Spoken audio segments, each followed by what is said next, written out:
Have you ever been working on a beautiful project in Adobe Photoshop, only to find that your project text looks jagged, blurry, or completely pixelated? It is a frustrating issue, but the good news is that you can almost always fix it.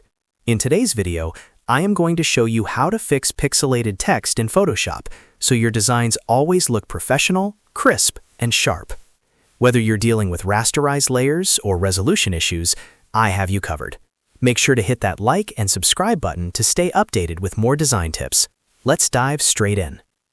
The first and most common reason your text looks pixelated is because it has been converted into a raster layer. In Photoshop, text should always be kept as a vector. Look over at your Layers panel on the right. If the layer does not have a little T icon, it has been rasterized, meaning it is now just a collection of pixels.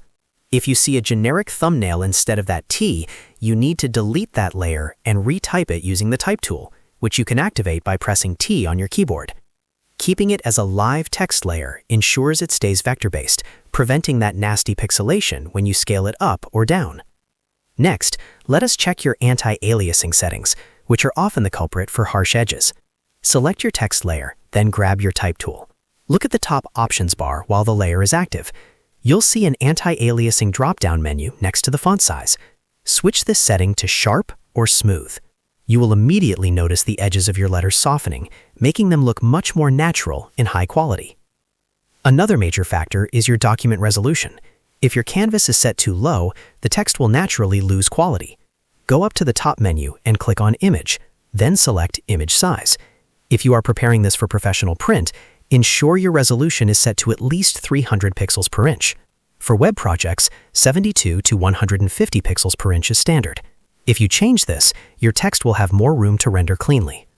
Finally, stop scaling rasterized text. If you absolutely must resize your text, use the free Transform tool by pressing Ctrl+T or Command+T on a Mac. Never resize a layer that has already been rasterized, because the computer has to invent new pixels to fill the space, which leads to distortion. Always resize the object while it is still in its original vector state to keep those letters looking laser sharp. By following these steps, you will never have to worry about blurry designs again. If this video helped you solve your text issues, please hit that like and subscribe button so you don't miss out on our future tutorials. Thanks for watching and happy designing.